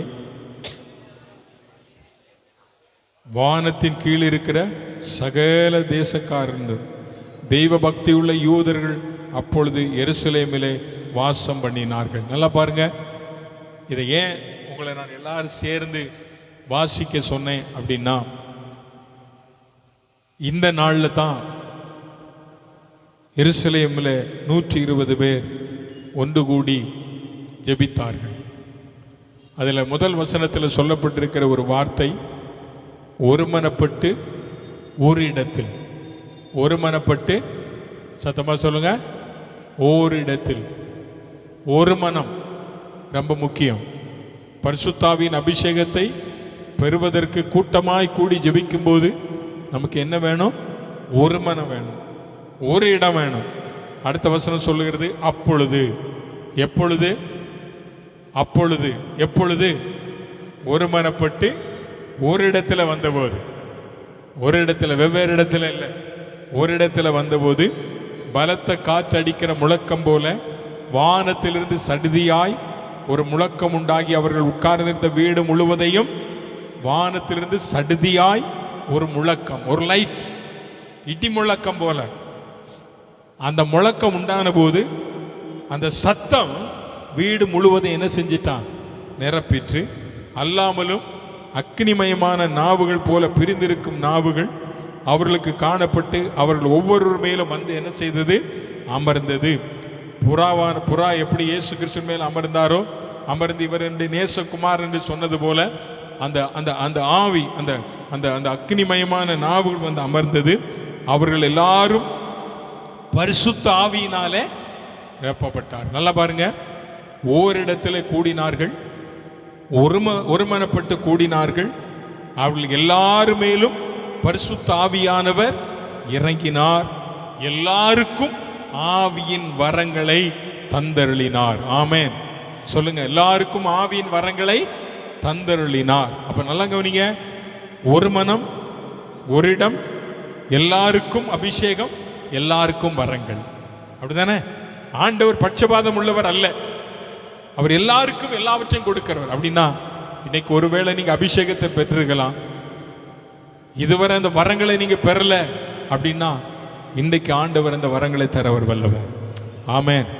ஆண்டவரே, நீர் எங்களுக்குள்ளே தந்திருக்கிற அந்த அபிஷேகம், ஆண்டவரே, அந்த அன்பினால் ஊற்றப்படுகிற அன்பு அபிஷேகம், ஆண்டவரே, தரிசனங்களை கொடுக்கிற அபிஷேகம், ஆண்டவரே, தேவ சத்தத்தை கேட்கிற அபிஷேகம், பரிசுத்தமாக்குகிற அபிஷேகம், சாட்சியாய் நிறுத்துகிற அபிஷேகம், ஆண்டவரே, அன்பினால் நிரப்பப்படுகிற அபிஷேகம், ஆண்டவரே, எங்களுக்கு இந்த நாட்களில் தேவைப்பா. அந்த அபிஷேகத்தை தந்து எங்களை வழிநடத்துவீராக. எங்களை வழிநடத்தும் கிருபையுள்ள நல்ல தகப்பனே, அன்பின் ஆண்டவரே, இந்த நல்ல கால வேளையிலே பரிசுத்த ஆவியானவரை குறித்து நீர் கொடுத்த வார்த்தைகளை பகிர்ந்து கொள்ள தேவன் தந்த எல்லா நன்மைகளுக்காக உமக்கு ஸ்தோத்திரம். ஆண்டவரே, பரிசுத்த ஆவியின் அபிஷேகத்தை நாங்கள் பெற்றுக்கொண்டது நிமித்தம் ஆண்டவரே உமக்காக இந்த பூமியிலே சாட்சியாய் நிற்க தேவனே நீர் எங்களுக்கு தந்த எல்லா நன்மைகளுக்காக நன்றி கூறுகிறோம். இந்த நாளில் ஆண்டவரே, எந்த சூழ்நிலைமையிலும் நாங்கள் பூமியை பார்க்காதபடி வானத்தை அண்ணாந்து பார்த்து தேவ ஆவியானவருடைய தரிசனத்தை கண்டுகொள்ள கர்த்தர்களுக்கு உதவி செய்யும். அந்த ஒவ்வொருவரையும் ஆசீர்வதியும் ஆண்டவரே. சிறு பிள்ளைகள் முதல் பெரியவர்கள் ஒவ்வொருவரையும் ஆசீர்வதியும். ஒவ்வொரு குடும்பத்தின் தேவைகளை சந்தியும் ஆண்டவரே. பிள்ளைகள் செய்கிற வேலைகளில் ஆண்டவருடைய கிருபை இருக்கட்டும். வேலை ஸ்தலங்களில் ஆண்டவர்களை கனப்படுத்த மேன்மைப்படுத்தும் ஆண்டவரே. அதுபோல இயேசப்பா, இந்த நாளில் தொழில் செய்கிற பிள்ளைகளுக்காக ஜெபிக்கிறோம். உடைய தொழில்களை கர்த்தர் ஆசீர்வதிப்பீராக ஆண்டவரே. ஸ்தோத்திரம். நீருடைய தொழிலில் தேவ கிருபை கொண்டு இருக்கட்டும். படிக்கிற பிள்ளைகள், வேலை செய்கிற பிள்ளைகளுக்காக ஜெபிக்கிறோம். விசேஷமாய் ஆண்டவரே, 10th 12th பாஸ் பண்ண பிள்ளைகள் அடுத்து ஃபர்தர் ஸ்டடிக்காக என்ன செய்ய வேண்டும் என்று சொல்லி ஏங்கி நிற்கிறார்களோ ஆண்டவரே, திக்கு தெரியாமல் இருக்கிறாங்களோ அவங்களுக்கெல்லாம் நல்ல வழிகளை கொடுத்து நல்ல முறையை படிக்க ஆண்டவர் உதவி செய்யுங்க. இதுவரை நடத்தி நீர் தொடர்ந்து வழி நடத்தும். கால நிலைகளை எங்களுக்கு அனுகூலமாக்கி தந்த தேவ தேவாதி தேவனுக்கு ஸ்தோத்திரம். உமக்கே மகிமை உண்டாகட்டும். இந்த வாரம் பிறந்த நாள் திருமண நாளை கொண்டாடுகிற பிள்ளைகள் மேலே தேவ கரம் இருப்பதாக. உமக்கே மகிமை உண்டாகட்டும். இயேசுவின் நாமத்தில் ஜெபிக்கிறோம் ஜீவனுள்ள நல்ல பிதாவே. என் ஆத்துமாவே என் முழுமே பரிசுத்த நாமத்தை ஸ்தோத்திரி. கர்த்தரை ஸ்தோத்திரி. அவர் செய்த சகல உபகாரங்களையும் மறவாதே. நம்முடைய கர்த்தராகிய இயேசு கிறிஸ்துவின் கிருபையும் பிதாவாகிய தேவனுடைய அன்பும் பரிசுத்த ஆவியானவருடைய நீக்கும் சமாதானமும் காவலும் என்றும் என்றும் கர்த்தருடைய வருகை மட்டும் இருப்பதாக. அல்லேலூயா, அல்லேலூயா, அல்லேலூயா. கர்த்தர் உங்களை ஆசீர்வதிப்பாராக. ஆமென்.